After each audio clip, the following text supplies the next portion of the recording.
भीष्म पितामह का पिंडदान, महाभारत का छिपा सत्य। सोचिए, महाभारत का वो महायोद्धा गंगापुत्र भीष्म पितामह, जिन्हें इच्छा मृत्यु का वरदान था। पर क्या आपने कभी ये सोचा कि जब उन्होंने अपनी इच्छा से देह त्यागी तो एक सवाल खड़ा हो गया। वो तो आजीवन ब्रह्मचारी थे, उनकी कोई संतान नहीं थी, तो फिर उनका पिंडदान किसने किया? ये सवाल जितना सीधा है, इसका जवाब उतना ही गहरा और हैरान करने वाला है। चलिए आज महाभारत के इसी पन्ने को पलटकर देखते हैं। देवव्रत, जो अपनी भयानक प्रतिज्ञा की वजह से भीष्म कहलाए, महाभारत के सबसे ताकतवर और सम्मानित योद्धा थे। अपने पिता की खुशी के लिए उन्होंने पूरी जिंदगी ब्रह्मचारी रहने और हस्तिनापुर के सिंहासन की सेवा करने का वचन लिया था। उनके इसी त्याग ने उन्हें अपने पिता राजा शांतनु से इच्छा मृत्यु का वरदान दिलाया।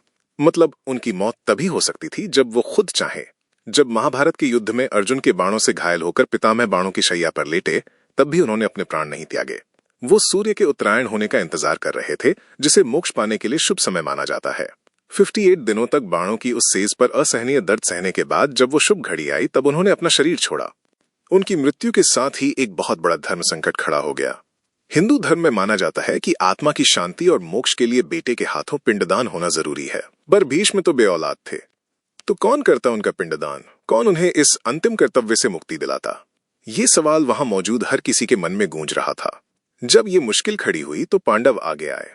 महाभारत की कथा के अनुसार भीष्म पितामह का अंतिम संस्कार और पिंडदान किसी एक ने नहीं, बल्कि पांचों पांडवों ने मिलकर पूरे सम्मान और विधि विधान के साथ किया था। ये सिर्फ एक रस्म नहीं थी, ये उस महान आत्मा के लिए आदर और शुक्रिया अदा करने का तरीका था, जिसने अपनी पूरी जिंदगी कुरुवंश के नाम कर दी थी। धर्मराज युधिष्ठिर ने मुखिया बनकर इस संस्कार को पूरा किया और भीष्म को अपना पिता तुल्य मानकर ये कर्तव्य निभाया। भीम ने सारे इंतजाम संभाले और अर्जुन, जिनके बाणों पर पितामह लेटे थे, उन्होंने ही चिता को आग दी। नकुल और सहदेव ने बाकी मंत्रों और रीतियों को पूरा किया। इस तरह पांडवों ने ये साबित कर दिया कि रिश्ते खून के नहीं, बल्कि धर्म, कर्तव्य और प्यार के भी होते हैं।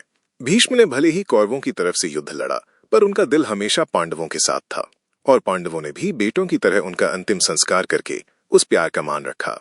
अगर आपको महाभारत की ये अनसुनी कहानियां पसंद आ रही हैं, तो इस वीडियो को लाइक जरूर करें और हमारे साथ जुड़े रहने के लिए चैनल को सब्सक्राइब करना मत भूलिएगा। लेकिन ये कहानी यहीं खत्म नहीं होती। भीष्म के पिंडदान का असली मर्म तो उनके अपने जीवन की एक घटना में छिपा है, जिसने पिंडदान की परंपरा के लिए एक मिसाल कायम कर दी। ये कहानी खुद भीष्म ने बाणों की शैया पर लेटे हुए युधिष्ठिर को सुनाई थी। एक बार की बात है, भीष्म अपने पिता राजा शांतनु का श्राद्ध करने गया जी गए। जब वो शास्त्रों में बताई गई विधि से पिंडदान करने बैठे तो एक चमत्कार हुआ। पिंड लेने के लिए धरती से उनके पिता शांतनु का हाथ बाहर निकल आया। भीष्म ने फौरन अपने पिता का हाथ पहचान लिया, पर वो एक गहरी सोच में डूब गए।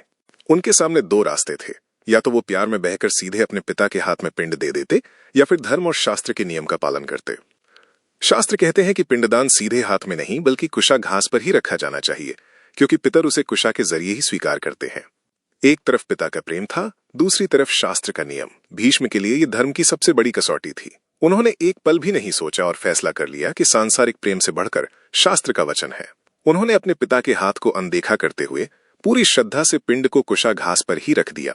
उनकी इस धर्म निष्ठा को देखकर देवता भी हैरान रह गए और उनके पिता शांतनु की आत्मा को परम शांति मिली। इस एक घटना ने हमेशा के लिए ये तय कर दिया कि श्राद्ध कर्म में अपनी भावनाओं से ज्यादा शास्त्रों की विधि का पालन करना ही सबसे बड़ा धर्म है। तो देखिए, भीष्म पितामह के पिंडदान की ये कहानी हमें कितनी बड़ी बातें सिखाती है। एक तरफ पांडवों ने उनका पिंडदान करके दिखाया कि सम्मान का रिश्ता खून के रिश्ते से भी ऊपर होता है, और दूसरी तरफ खुद भीष्म ने अपने पिता का पिंडदान करते हुए सिखाया कि धर्म और शास्त्र का पालन ही हर कर्म का असली आधार होना चाहिए। ये सिर्फ एक कथा नहीं, एक संदेश है। ये हमें सिखाता है कि हमारे पूर्वजों के प्रति हमारा सम्मान सिर्फ एक परंपरा नहीं, बल्कि एक गहरा आध्यात्मिक कर्तव्य है। इस कहानी से आपने क्या सीखा, हमें कमेंट्स में जरूर बताइए। अगर आप भी मानते हैं कि धर्म और कर्तव्य सबसे ऊपर हैं, तो कमेंट में हर हर महादेव लिखिए।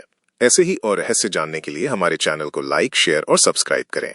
मिलते हैं अगले वीडियो में एक और अनसुने सत्य के साथ।